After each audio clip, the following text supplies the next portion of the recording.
5장입니다. 사사기 5장은 우리가 이제 드보라의 노래라고 우리가 이야기를 합니다. 우리가 이제 출애굽했을 때 그 미리암의 노래, 그 출애굽해서 홍해를 건넜을 때 미리암이 이제 소고를 들고 나와서 찬양하는, 하나님을 찬양하는 이 같은 모습을 우리는 통해서 미리암의 노래가 있고요. 또 이렇게 드보라의 노래가 있고, 이렇게 여러 우리 성경에 보면 여러 노래들이 나옵니다. 이게 이제 노래라고 하는 것이 왜 중요하냐면, 노래는 사람들이 어린아이로부터 노인에 이르기까지 그것을 늘 부르는, 그래서 늘 외워지고 그것이 항상 입에서 떠나지 않도록 되어 있는 것이기 때문에 중요합니다. 그래서 이 드보라의 노래를 통해서 우리가 무엇을 생각해야 하냐면 영광입니다. 영광을 생각해야 합니다. 영광과 수치, 영광과 수치를 생각해야 합니다. 그래서 오늘의 이제 5장에, 사사기 5장에 있는 사사기 5장의 제목을 말씀드린다면, 제가 준비한 제목을 말씀드린다면, 순종의 두 가지 결과라고 말씀을 드릴 수 있겠습니다. 우리가 1절부터 10절까지를 보시면, 우리가 첫 번째 순종의 결과가 나오고 있습니다. 11절부터 그 이후에는 이제 순종의 두 번째 결과가 나오고 있습니다. 순종의 첫 번째 결과가 뭘까요? 우리 한번 쭉 공부하면서 한번 알아보시길 바랍니다. 같이 한번 보겠습니다. 1절부터 보시겠습니다. 5장 1절에 보시면, 이날에 드보라와 아비노함의 아들 바락이 노래하여 이르되. 자, 이제 드보라의 노래로 이제 나오고 있죠. 이제 드보라와 바락이 함께 노래를 했다고 되어 있지만, 이제 드보라가 이제 바락과 함께 싸웠기 때문에 이제 바락을 여기 넣어준 것이고, 이것은 드보라가 한 노래입니다. 2절에 보시면, 이스라엘의 영솔자들이 영솔하였고 백성이 즐거이 헌신하였으니 여호와를 찬송하라. 2절에서부터 이제 바로 순종에 대해서 나오고 순종의 결과가 나오고 있습니다. 이것은 무엇이냐면요, 이스라엘의 영솔자들, 영솔자가 뭐죠? 인도자들, 지도자들, 통치자들을 말하고 있습니다. 이 이스라엘의 지금 이 드보라가 보았을 때, 지금 하솔 왕 야빈, 그 군대 장관인 시스라와 전쟁을 일으켰을 때, 전쟁을 해서 나아갔을 때, 이 드보라의 마음 가운데 어떤 기쁨이 있었냐면, 이스라엘의 지도자들이 꽁무니를 뺀 게 아니라 지도자들이 앞으로 나아갔던 것이죠. 영솔하였다. 그래서 영솔자들이 영솔했다는 말은, 여기서 이제 영솔했다는 말은 다른 말로 하게 되면 최선을 다했다, 최선을 다했다, 힘을 다했다라는 말로 우리가 이 말씀을 우리가 볼 수 있습니다. 그러니까 이 지도자들이 이 전쟁을 하러 나가는데 그냥 꽁무니를 빼거나 아니면 대충 눈치를 보고 적당히 행한 것이 아니라 어떻게 했다고요? 최선을 다했다고요. 힘을 다해서 나아가서 전쟁을 했다는 것입니다. 그러니까, 자, 그러면 지도자들이 최선을 다하고 힘을 다했다는 말은 무슨 뜻이 됩니까? 그들이 하나님 말씀에, 하나님의 뜻에 순종했다는 말이죠. 지도자들이 뒤로 빼지 않고 나아가서 자기들이 가지고 있는 모든 힘을 다해서 그들이 전쟁을 수행했다는 말은 그들이 하나님 말씀에 순종했다는 말입니다. 그들이 그렇게 순종했을 때, 이 지도자들이 순종했을 때, 그럼 백성들은 어떻게 했겠는가 하는 것이죠. 그 다 바로 나오죠. 이스라엘의 영솔자들은 영솔하였고, 영솔자들이 최선을 다했을 때 백성이 즐거이 헌신했다라고 되어 있습니다. 얼마나 아름다운 모습입니까? 이게 가장 아름다운 모습이죠. 하나님의 뜻에, 하나님의 말씀에 지도자들이 최선을 다해서, 힘을 다해서 나가서 순종했을 때 백성들이 즐거이 헌신하는 이 모습, 이것이야말로 하나님께서 기뻐하시는 이 순종의 모습입니다. 지도자들도 순종했고 백성들도 순종하는 이 아름다운 모습이 있었을 때, 드보라가 뭐라고 말했죠? 맨 마지막에 여호와를 찬송하라. 여호와를 찬송하라 라는 말이 그 뒤에 나오는 것입니다. 그리고 3절에 보시면 너희 왕들아 들으라, 통치자들아 귀를 기울이라, 나 곧 내가, 그래서 내가는 누구죠? 드보라입니다. 드보라가 여호와를 노래할 것이요 이스라엘의 하나님 여호와를 찬송하리로다. 여기 보시면 이제 앞에 너희 왕들아 라고 되어 있는데, 이 왕들은 누굴까요? 이스라엘의 왕들일까요? 아니면 이방의 왕들일까요?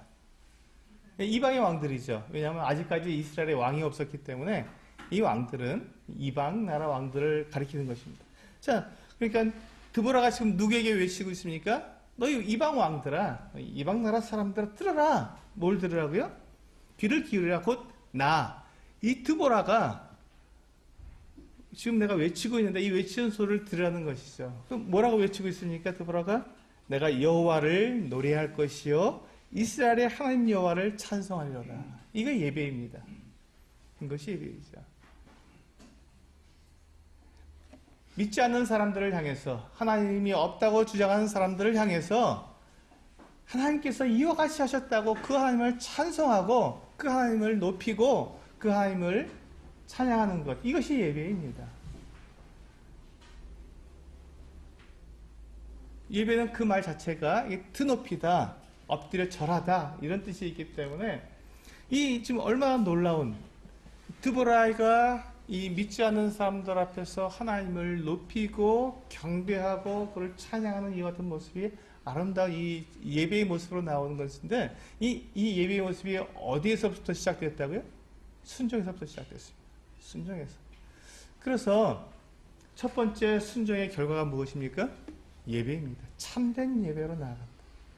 우리가 순종하게 되었을 때 하나님 말씀과 하나님의 뜻과 계획에 우리가 최선을 다하고 힘을 다하고 즐거이 헌신하게 되었을 때, 참 순종을 하게 되었을 때 우리는 참된 예배로 나아가게 된다는 것입니다.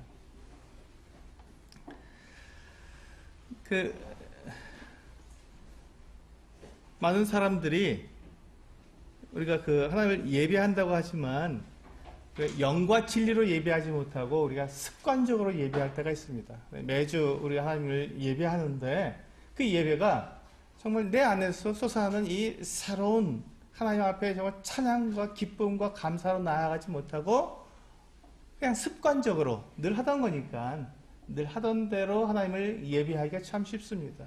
그 습관대로 하게 되는 이와 같은 습관적인 예배가 어디서 나옵니까? 왜 우리는 습관적으로 예배하게 될까요? 그것이 바로 하나님의 말씀에 순종하지 못했을 때, 하나님께서 우리와 함께 하시는 것들을 경험하지 못했을 때, 하나님께서 나와 함께 하시고 하나님께서 이루시는, 내가 하나님께 순종했을 때 경험하게 되는 그 하나님의 그 능력과 그 높으심과 그 거룩하심을 내가 경험하지 못하기 때문에, 그러니까 주일에 와서 하나님께 예배한다고 하지만 그 예배가 어떻습니까? 그냥 몸이 건조한 거죠. 하지만 예배는 드려야겠기 때문에 습관적으로 하는 그 같은 예배밖에 될 수 없다는 것입니다. 그런데 우리가 지금 이 드보라가 이 고백한 이와 같은 모습을 한번 보십시오. 그의 눈에 비친 이 영도자들, 이 지도자들, 통치자들, 그 이스라엘의 백성을 이끄는 이 사람들이 정말 최선을 다해서 힘을 다해서 순종했고 백성들이 즐거이 헌신해서 순종했을 때, 그때 이 드보라의 입에서, 드보라의 그 마음속에서 터져 나오는 것은 찬송이었습니다. 찬양이었습니다. 하나님께서 높임을 받으시옵소서 하고 외치는 참된 예배가 되었던 것입니다. 우리의 삶 속에서도 동일하게 하나님 앞에 내가 순종함으로써 얻는 그 기쁨, 그 경험하는, 하나님을 경험하는 그 삶, 그것을 가지고 하나님께 우리가 나오게 되었을 때 우리의 예배가 영과 진리로 드려지는, 정말 하나님 앞에서 내 안에서 솟아나는 샘물처럼 하나님을 예배할 수 있는 자가 된다고 저는 믿습니다.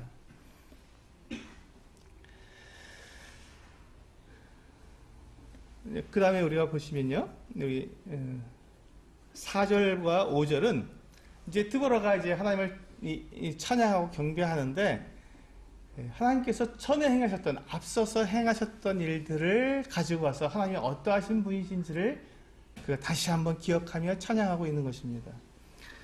4절에 보시면 여호와여 주께서 세일에서부터 나오시고 에돔 들에서부터 진행하실 때 땅이 진동하고 하늘이 물을 내리고 구름도 물을 내렸나이다.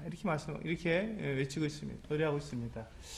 이 말씀은 신명기 33장에 보면 이 모세가 이제 그가 이스라엘 백성들을 그 광야를 다 인도해서 이제 가나안에 들어가기 바로 앞에서 그 모압 평지에서 요단강을 건너는 것을 바라보면서 그가 말할 때 하나님께서 그들을 어떻게 인도하셨는지를 말할 때 한 내용입니다. 우리 신명기 손을 넣으시고요.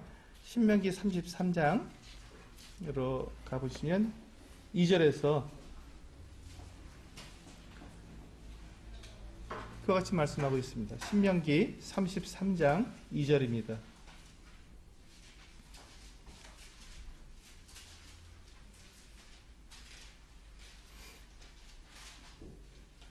신명기 33장 2절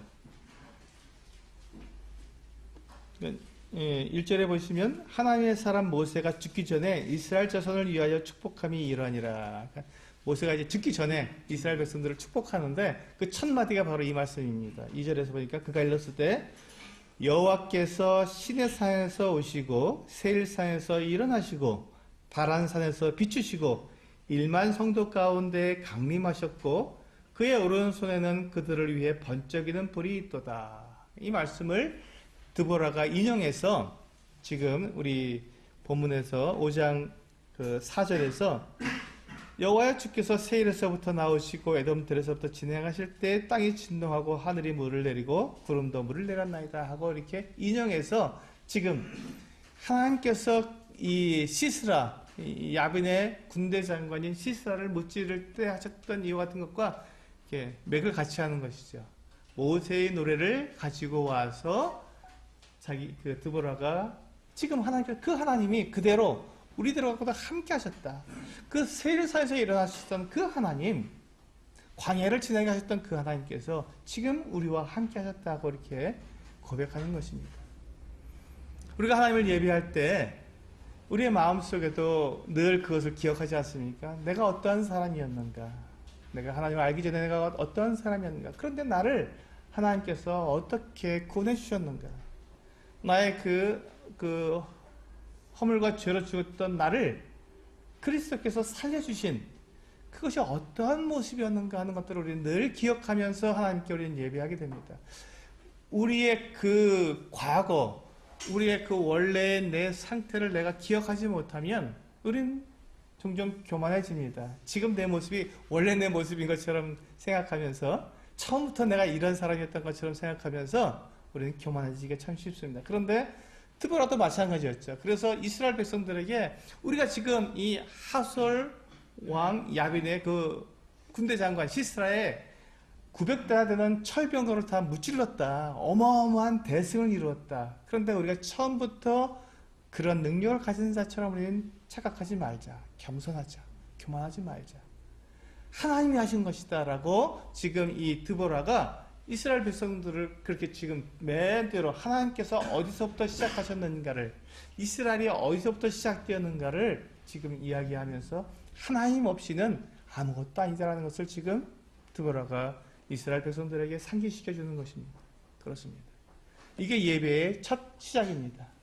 내가 어디에 있었고 내가 지금 어떻게 지금 이 자리에 있게 되었고 그리고 나는 어떠한 자세로 하나님을 예배해야 되는가 하는 것들이 지금 이 드보라의 고백하는 이 찬송 노래 속에 들어있는 것이죠. 5절에 보시면 산들이 여호와 앞에서 진동하니 저 신의 산도 이스라엘의 하나님 여호와 앞에서 진동하였도다. 하나님께서 지금 이 신의 산에 강림하시는 모습을 그려놨습니다. 이 5절 말씀을 읽으면서 참 깊이 한번 묵상해 보았습니다. 이 5절 말씀이 참 저에게는 많은 감동을 주었습니다. 근데 이 말씀이 감동적인 말씀은 아니지만 저에게는 제가 이걸 묵상하는 가운데 참 감동이 됐던 게 무엇이냐면 하나님께서 왜 시내산에 강림하셨을까 하는 것입니다. 하나님께서 왜 시내산에 강림하셨는가?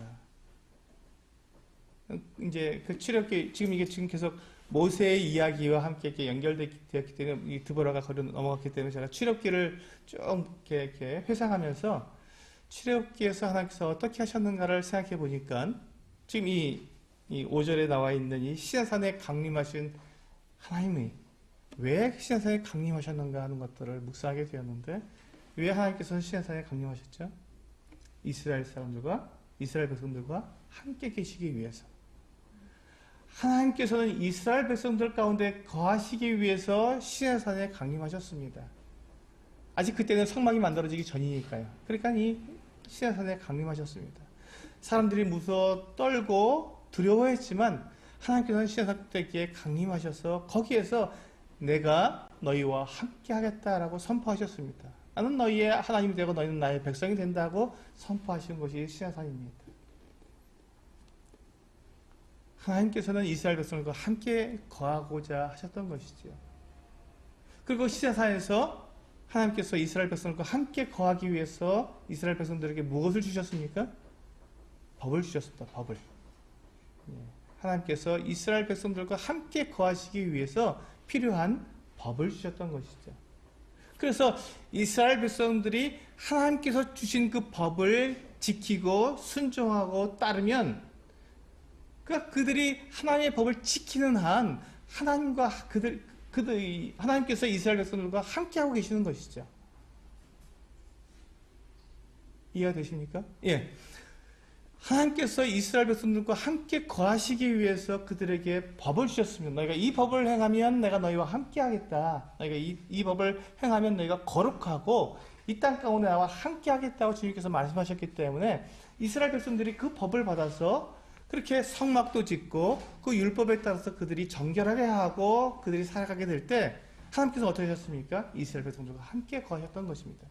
그들이 그 법을 지키고 법에 순종하고 있는 동안만큼은 그들은 하나님과 함께 할 수 있었습니다. 그런데 그들이 이제 지금 우리가 겪고 있는 사사기에 와서 어떻게 됐습니까? 그들이 법을 버렸지요. 법을 지키지 않고 불순종하고 떠나고 우상을 숭배하게 되고 하나님께서 그들과 함께 거하실 수가 없게 그들은 법을 떠났던 것입니다.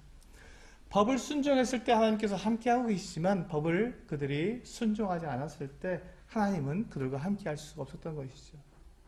참된 예배는 하나님 앞에 우리가 하나님의 그 말씀에 순종할 때 정말 하나님 앞에 우리가 나아갈 수 있게 되는 것이고 하나님을 온전하게 예배할 수 있는 자가 된다는 것입니다.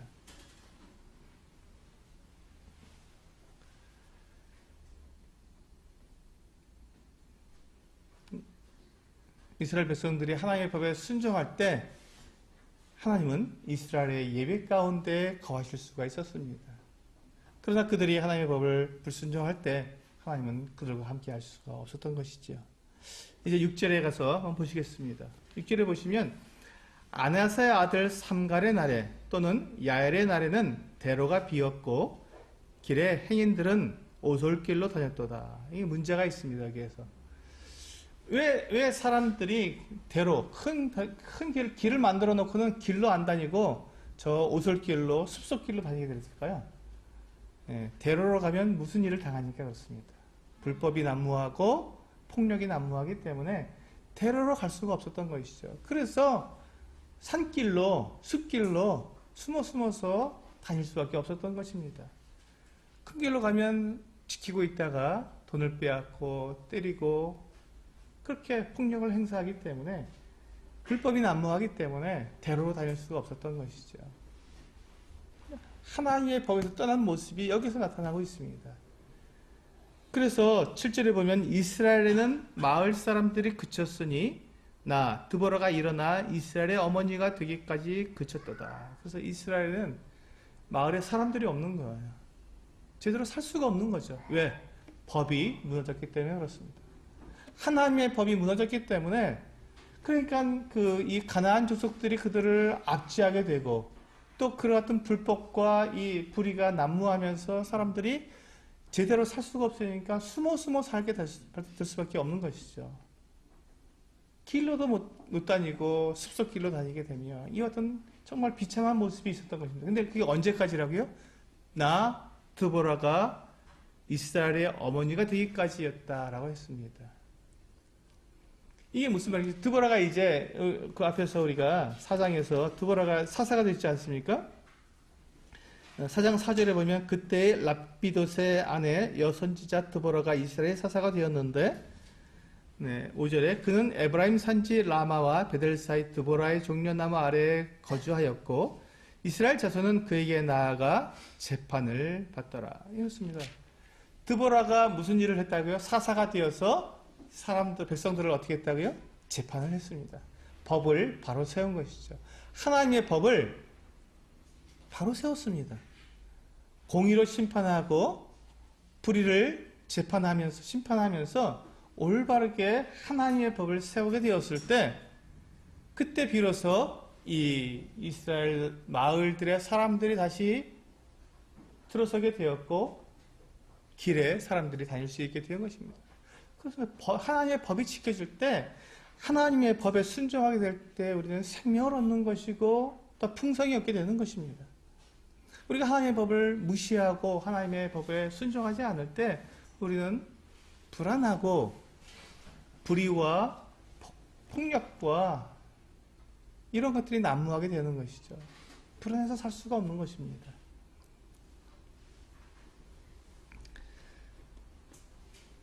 법이 바로잡히고 또 백성들이 공의로 심판받게 되었을 때 모든 것이 바로잡히게 되는 것입니다.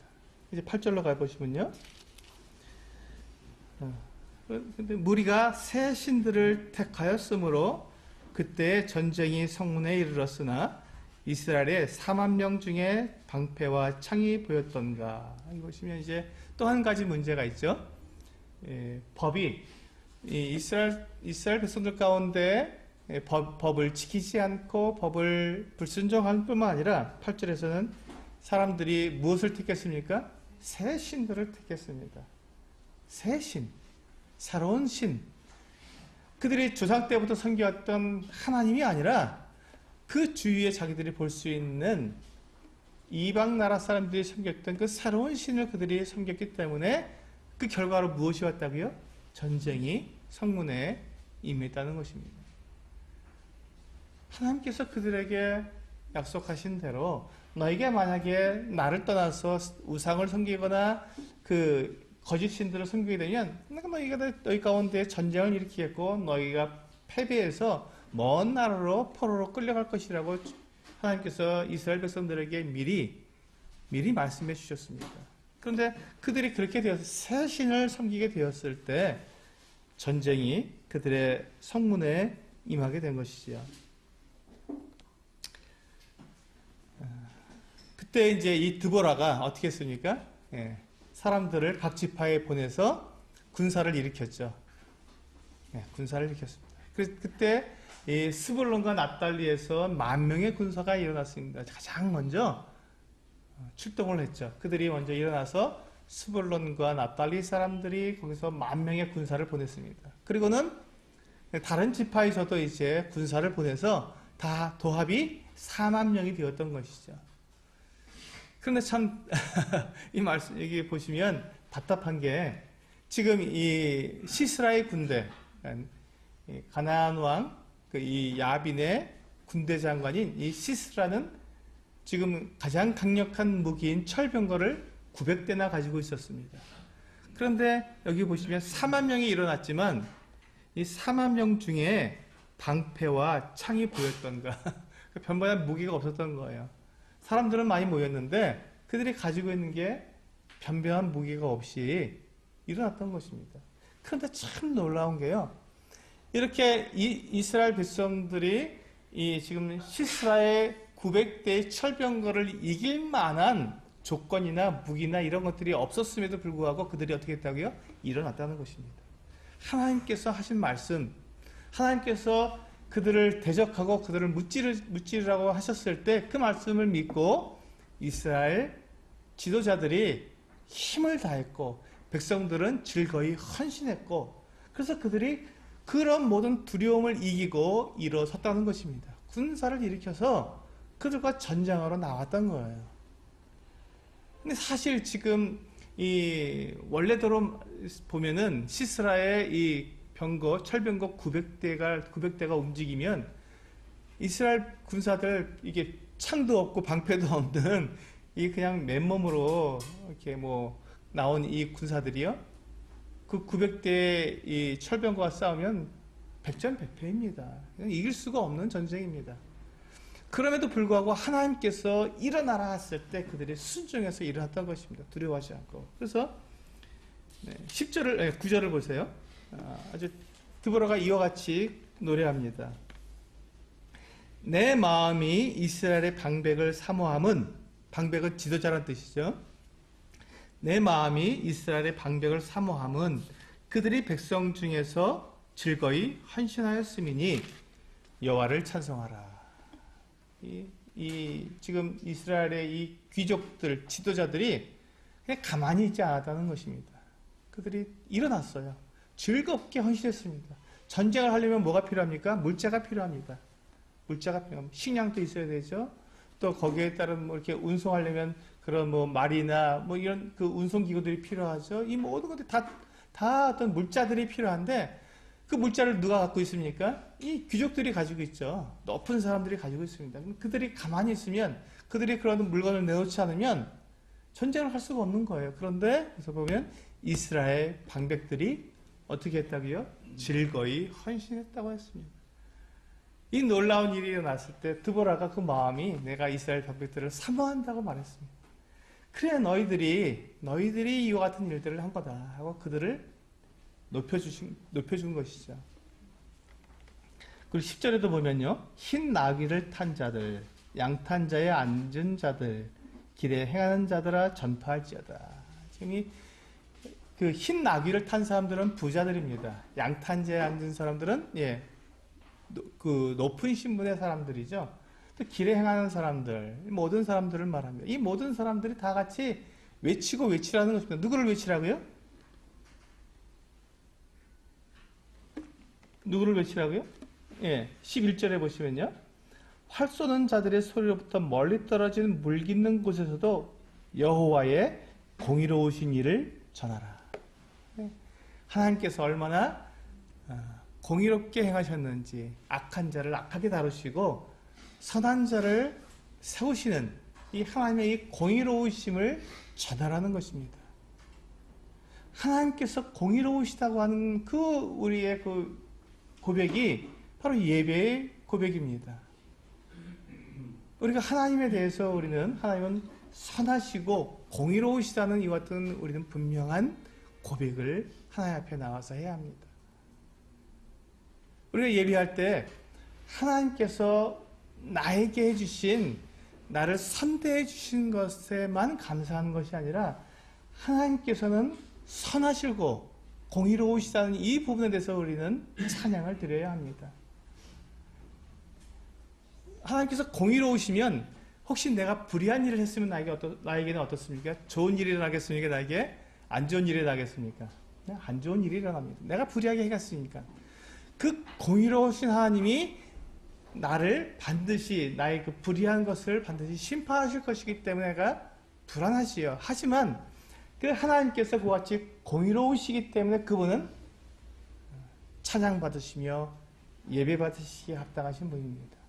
나의 어떠함에 따라서 변하시는 하나님이 아니라 모든 사람들에 대해서 약속하신 대로, 말씀하신 대로 정확하게 그대로 공의롭게 심판하시고 공의롭게 행하시는 그 하나님, 그렇기 때문에 우리는 그 하나님을 믿을 수 있는 것이지요. 나에게 어려움이 생긴다 할 때도 그것은 내가 불의를 행했기 때문에 얻는 것이고, 내가 하나님 앞에서 순종하고 올바르게 행한다면 내가 결코 하나님을 두려워할 이유가 없게 된다는 것입니다. 안심하고 주님을 믿을 수 있는 것이지요. 그래서 하나님의 선하심과 하나님의 공의로우심은 우리의 예배의 내용이 되는 것입니다. 그래서 우리가 하나님 앞에 순종하게 되었을 때 정말 우리는 영과 진리로 하나님을 예배할 수 있는 자들이 되게 됩니다. 이제 그 다음부터는 드디어 우리의 두 번째, 우리의 순종의 결과 두 번째를 보실 수 있겠습니다.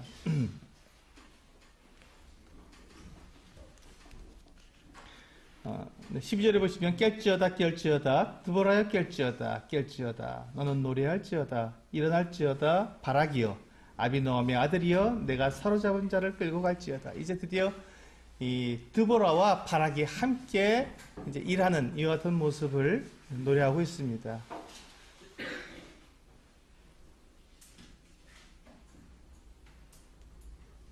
이제 14절부터 보시면 이제 순종한 자와 순종하지 않은 자를 구분하는 것을 볼 수 있습니다. 에브라임에서 나온 자들은 아말렉의 뿌리 박힌 자들이요 베냐민은 백성들 중에서 너를 따르는 자들이요 마길에서는 명령하는 자들이 내려왔고 스불론에서는 대장군의 지팡이를 잡은 자들이 내려왔도다. 이사갈의 방백들이 드보라와 함께하니 이사갈과 같이 바락도 그의 뒤를 따라 골짜기로 달려 내려가니 루벤 시냇가에서 큰 결심이 있었도다. 여기 보시면 이제 14절과 15절에서는 지금 계속해서 이 드보라와 한편에 섰던 드보라와 함께 전쟁에 나아갔던 지파들을 지금 높이고 있습니다. 근데 맨 마지막에 15절 맨 마지막에 루벤 시냇가에서 큰 결심이 있었다 하는 말은 좀 다른 내용입니다. 루벤 지파는 어디에 살고 있었습니까? 요단강 동쪽에 살고 있었습니다. 요단강을 건너서 살고 있었습니다. 그러니까 그들은 지금 그 갈릴리 쪽에서, 그러니까 이스라엘 북쪽에서 일어나고 있는 이 전쟁에 거리가 너무 멀었던 거예요. 큰 타격을 받지 않습니다. 그쪽에서 일어나 전쟁하든, 그래서 무슨 일이 나든 루벤 지파 사람들에게는 큰 영향이 없었던 거예요. 강도 건넜죠. 또 거리도 많이 떨어져 있습니다. 그때 루벤 지파는 이 소식을 듣고 드보라가 이제 각 지파에 사람을 보내서 군사를 일으켜서 보내라고 했기 때문에 그것에 대해서 생각을 하기 시작했습니다. 근데 생각을 언제까지 합니까? 계속해서 하는 거예요. 큰 결심이 있었다는 말은 무슨 뜻이냐면 큰 토론이 있었다 이런 뜻입니다. 그러니까 이들이 결론을 내리지 못하고 군사를 파병하지 못하고 그냥 책상 앞에서 앉아서 토론만 하고 있었던 거예요. 행하지 않고 전쟁에 참여하지 않고 그냥 그렇게 머뭇거리고 있었던 것이죠. 루벤은 그래서 그와 같은 조롱을 받게 되었습니다. 루벤 시냇가에서 큰 결심이 있었다. 이 말을 지금 어떻게 한다고요? 노래를 한다고요. 노래를. 누가요? 어린아이로부터 노인네까지 루벤의 시냇가에서는 큰 결심이 있었다. 전쟁에 나간 것이 아니라 너희들은 그냥 탁상공로만 하고 있었다 하고 계속해서 논리를 받는 것입니다. 그 다음에 16절에서 보면은 내가 양의 우리 가운데 앉아서 목자의 피리 부는 소리를 들으면 어찌미 됨이냐. 지금 이거 보세요. 지금 전쟁 나팔 소리가 울리고 나가서 지금 전쟁에 지금 나가서 우리가 용감하게 싸우냐 이런 그 삶과 죽음의 경계를 넘나드는 이 형제들이 지금 그렇게 하고 나가 있는데 지금 루벤 사람들은 어떻게 하고 있다고요?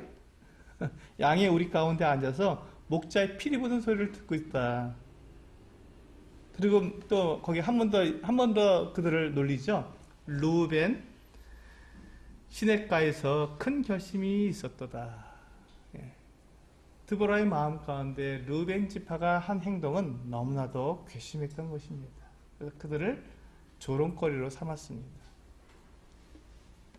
지금 이게 우리한테 오기까지 몇 년이 걸렸죠? 지금 이게 언제적 일입니까? 주님 따라 이게 주전 1300년쯤 많아야 1200년 그러면 3000년 전 일입니다. 3000년 동안 이 노래가 전 세계에서 울려 퍼지고 있는 것입니다. 루벤 지파가 얼마나 부끄러울까요? 이 전쟁에 나가지 못한 루벤 지파가 얼마나 부끄러울까요? 17절에 길르앗은 요단강 저쪽에 거주하며 다는 배에 머무름이 어찌 됨이냐. 아셀은 해변에 앉으며 자기 항만에 거주하도다. 이 지금 17절에 나와 있는 이 지파들도 전쟁에 참여하지 않은 지파들입니다. 요단강 저쪽에 있는 이 길르앗 땅에 있는 사람들도 건너오지 않았습니다. 전쟁하러 오지 않았습니다. 다는 단 사람들은 지금 이 블레셋 족속 그쪽에 있는 해변에 지금 거기서 무역을 하던 사람들입니다. 그들이 이제 라기스로 올라가기 전에 지금 여기 그 해변가에 그들이 거기서 무역을 하던 사람들이기 때문에 지금 배에 앉아 있다는 것은 여전히 지금 그들이 무역을 하고 있다는 뜻입니다. 전쟁이 일어났는데 그들은 여전히 배에 앉아서 무역을 하고 있었던 그 같은 모습입니다. 아셀은 해변에 앉으며 자기 항만에 거주하도다. 예, 그들은 평안한 거예요. 그 앞에서 전쟁이 일어났어도 그들은 움직이지 않았습니다. 그런데 18절에 보시면 스불론은 죽음을 무릅쓰고 목숨을 아끼지 아니한 백성이요 납달리도 들의 높은 곳에서 그러하도다.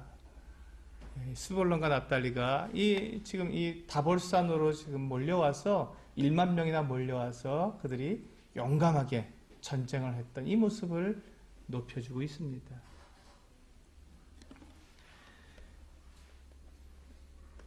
네.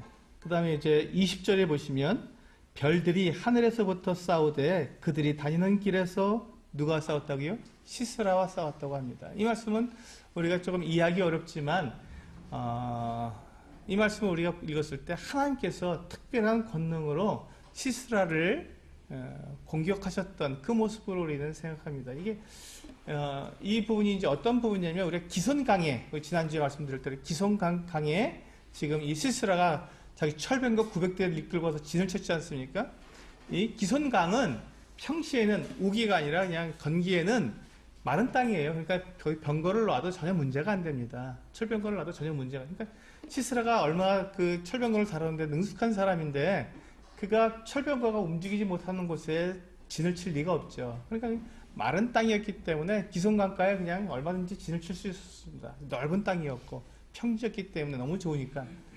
그런데 하나님께서 이 시스라엘을 공격하셨던 것이죠. 어떻게 해요? 예, 비를 내리면 이 이스라엘 땅은 비가 내리면 금방 그냥 물이 스며들지 않고 물 위로 흐르기 때문에 금방 진창이 되고 금방 그 진흙탕이 되기 때문에 무서운 것이죠.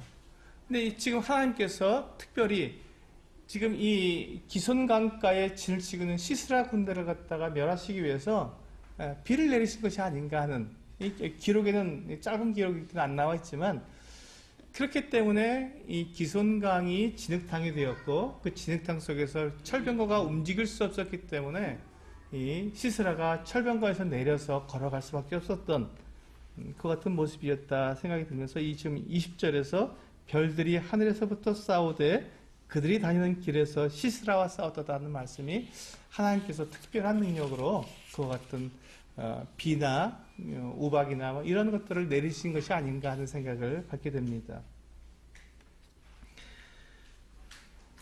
그 다음에 23절에 보시면요. 여호와의 사자의 말씀에 메로스를 저주하라. 너희가 거듭거듭 그 주민들을 저주할 것은 그들이 와서 여호와를 돕지 아니하며 여호와를 도와 용사를 치지 아니함이니라 하시도다. 이거 지금 또 한 번 이 전쟁에 나오지 않은 메로스 주민들에 대해서 나옵니다. 메로스 주민들에 대해서는 꼭 여기만 나옵니다. 성경 전체에서 여기만 나오는데 이게 어디인지는 모릅니다. 정확한 위치를. 하지만 지금 이 다볼산 근처에 있는 그 마을이 아니었는가 이렇게 생각을 합니다. 근데 그들은 지금 전쟁이 일어났는데 거기에 참여하지 않았던 것이죠. 바로 그것에 이어서 24절은 누구를 이야기하고 있냐면 겐사람 헤벨의 아내 야엘은 다른 여인들보다 복을 받을 것이니 장막에 있는 여인들보다 더욱 복을 받을 것이다. 여기서 보시면 야일이라는 여인과 비교를 하고 있습니다. 이 메로스 주민들은 전쟁에 동참하지 않았는데 야일이라는 여인, 이 여인은 겐사람이다. 겐사람인데 이 여인은 그가 정말 이 놀랍게 하나님의 말씀에 순종했고 그 두려움 가운데서도 하나님의 편에 섰다라고 이야기하고 있는 것입니다. 25절에 보시면 시스라가 물을 구함에 우유를 주되 곧 엉긴 우유를 귀한 그릇에 담아 주었고 26절 손으로 장막 말뚝을 잡으며 오른손에 일꾼들의 방망이를 들고 시스라를 쳐서 그의 머리를 뚫되 곧 그의 관자놀이를 꿰뚫었도다. 이거 한번 생각해 보세요.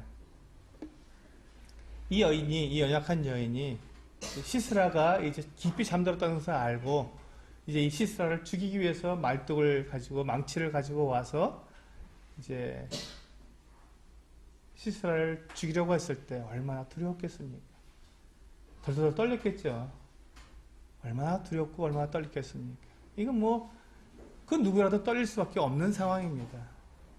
아주 유명한 정말 전쟁에 능한 장수들이나 다른 사람을 이렇게 해치는 것에 대해서 사람을 죽이는 것에 담대함이 있을지 모르지만 그 누가 다른 이 사람을 죽이려는 것에 두렵지 않고 떨리지 않겠습니까? 그때 이 한 연약한 여인이 이제 말뚝을 들고 가서 이렇게 쳐서 죽이려고 하는데 얼마나 떨리고 두려웠겠습니까? 그런데 이 여인은 그 두려움을 이기고 하나님의 편에 서서 이 시스라를 죽였던 것입니다. 이 메로스 주민들은 하나님 편에 서지 않았지만 겐스 사람 헤벨의 아내 야엘은 하나님 편에 서서 그 두려움을 이기고 하나님의 말씀에 순종했던 것이죠. 자, 이렇게 여기까지 쭉 이 드보라의 노래를 쭉 부르면 어떠한 것이 나옵니까? 이 하나님 편에 섰던 사람들과 그 지파들과 또 하나님의 이 어떤 편에 서지 않은 전쟁이 일어났음에도 형제들이 지금 죽음에 나아감에도 불구하고 자기들은 편안하게 거했던 이 사람들에 대한 분명한 대비가 나옵니다. 이것이 바로 영광이라는 것입니다. 이것이 바로 순종에 대한 결과로 하나님께서 주시는 영광과 수치라고 하는 그 결과입니다. 이것이 순종에는 상급이 있다고 하는 말입니다. 그래서 순종의 두 가지 결과, 첫 번째 결과는요, 참된 예배를 드리게 되는 것이고, 두 번째 결과는 하나님으로부터 상을 받게 된다는 것입니다. 근데 그 상은요, 우리가 생각하는 상은 어떤 물질적인 보상을 우리는 생각하기 쉬운데, 하나님께서 주시는 상은 그런 상이 아닙니다. 하나님께서 우리에게 주시는 상은 어떤 상입니까? 영광입니다. 영광. 영광에 참여하는 것. 그리고 그 반대는 수치에, 부끄러움에 참여하는 것이 되겠습니다. 지금 이 노래를 한번 생각해 보십시오. 어린아이부터 노인네까지 이 노래를 부를 때 정말 그 전쟁에 여기서 목숨을 다해서 죽음을 무릅쓰고 목숨을 아끼지 않고 참여했던 스불론과 납달리 사람들을 막 노래하게 되는 노래 가사가 들릴 때 어떻겠습니까? 스불론과 납달리 사람들은 영광스럽죠. 그래, 우리 조상들, 우리 형제 자매들은 정말 잘했어 하고 막 기쁠 것입니다. 그런데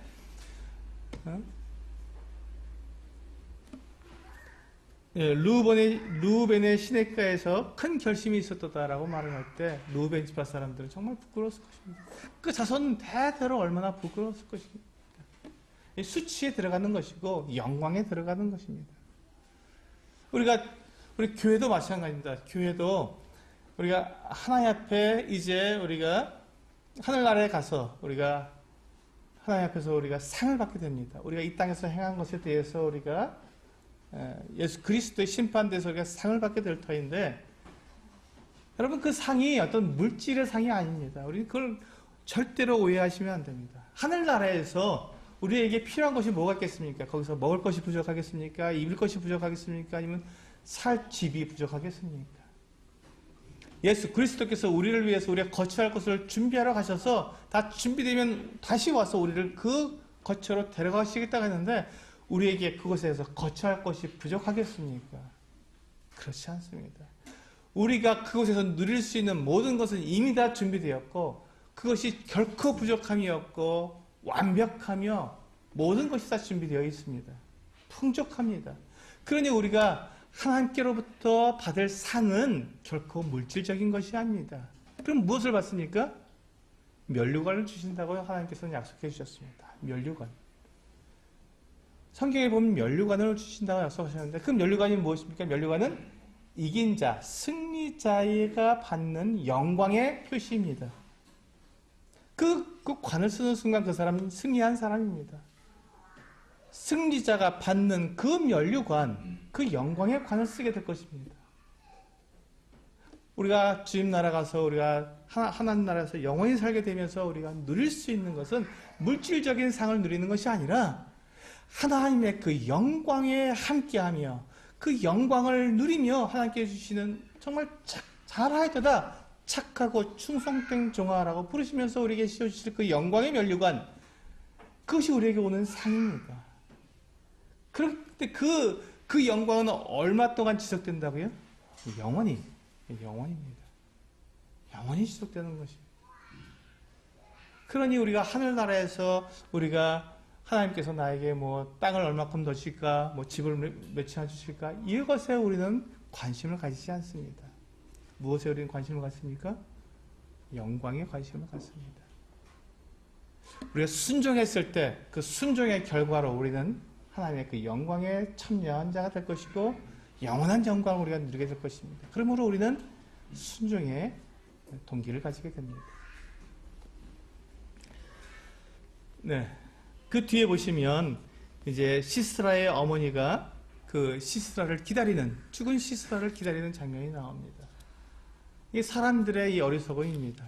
전쟁에 나가서 돌아오지 않는 그 아들, 그러나 그 아들의 용맹함을 믿기 때문에 시스라가 이겼을 것이다. 시스라와 함께한 그 군사들이 승리했을 것이다. 많은 것들을 그 탈취물을 가지고 돌아올 것이다 라고 그들이 기다렸지만 그 기다림은 어떻습니까? 헛된 기다림이죠. 허무한 기다림입니다. 쓸데없는 기다림이 될 것입니다. 하나님의 편에 서지 않고 하나님의 대적이 된 그 시스라는 멸망하게 된 것이고 다시는 일어날 수 없는 그 같은 자가 되었습니다. 우리 한번 31절을 보시면요, 제가 지금 말씀드린 이 부분이 나옵니다. 31절에 같이 읽을까요? 31절만 시작. 여호와여, 주의 원수들은 다 이와 같이 망하게 하시고 주를 사랑하는 자들은 해가 힘있게 도듬같게 하시옵소서. 그렇습니다. 여기서 보시면 주의 원수들은 이와 같이 망하고 주를 사랑하는 자들은 해가 힘있게 도듬같게 하도록 그렇게 노래하고 있습니다. 우리는 여기에서 분명히 하나님의 편에 선 사람과 그렇지 않은 사람의 결과를 볼 수 있습니다. 그 부끄러움과 그 영광의 차이, 그리고 우리가 맨 처음에 보았던 우리가 참으로 예배하는 자가 되는 그 같은 결과, 우리 이 두 가지 결과를 놓고 우리는 순종을 배울 수 있습니다. 저는 이제 이 말씀을 늘 묵상합니다. 너희는 택하신 족속이요 왕 같은 제사장들이요 거룩한 나라요 그의 소유가 된 백성이라고 하는 이 놀라운 신분, 예배자의 신분입니다. 정말 예배하는 자의 신분입니다. 그리고 여기 보시면 그 이 아름다운 덕을 선포하는 전도자의 모습이 나옵니다. 제가 주님 앞에 이 소수교회를 개척하면서 봤던 두 가지 비전은 바로 예배와 전도에 대한 것입니다. 이 두 가지를 이 말씀을 통해서 저는 비전을 받았고 그것을 통해서 지금 교회를 이루어가고 있습니다. 우리가 주님 앞에서 이와 같은 우리에게 주신 이 신분, 이 거룩하고 이 아름다운 신분을 우리가 그대로 합당하게 우리가 그에 합당한 삶을 살며 그것에 순종하는 삶을 살게 되었을 때 하나님께서는 그에 맞는 그에 합당한 무엇을 주신다고요? 영광을 주신다는 것입니다. 그에 합당한 영광을 주신다는 것입니다. 비록 이 땅에서는 우리가 고난을 당할 수 있습니다. 비록 이 땅에서 우리가 좀 가난하게 살 수도 있습니다. 부족하게 살 수도 있습니다. 그러나 하나님께서 우리에게 약속해 주신 그것은 이 거룩한 신분에 합당한 하나님의 거룩한 영광 우리에게 주시겠다고 약속하셨습니다. 그리고 이 30절 마지막에서도 이 말씀하고 있는 것처럼 주를 사랑하는 자들은 해가 힘있게 도듬같게 하시옵소서. 해가 힘있게 도듬같게 하시옵소서라고 하는 이 놀라운 찬양을 드리면서 바로 이것이 하나님께 순종한, 하나님의 말씀에 순종하고 살아가는 우리 모든 성도들이 바라봐야 할 소망이라고 저는 생각하게 됩니다. 우리의 거룩한 신분에 합당한 거룩한 영광을 위해서 추구하는 성도님들 되시길 원합니다. 기도하시고 마치겠습니다.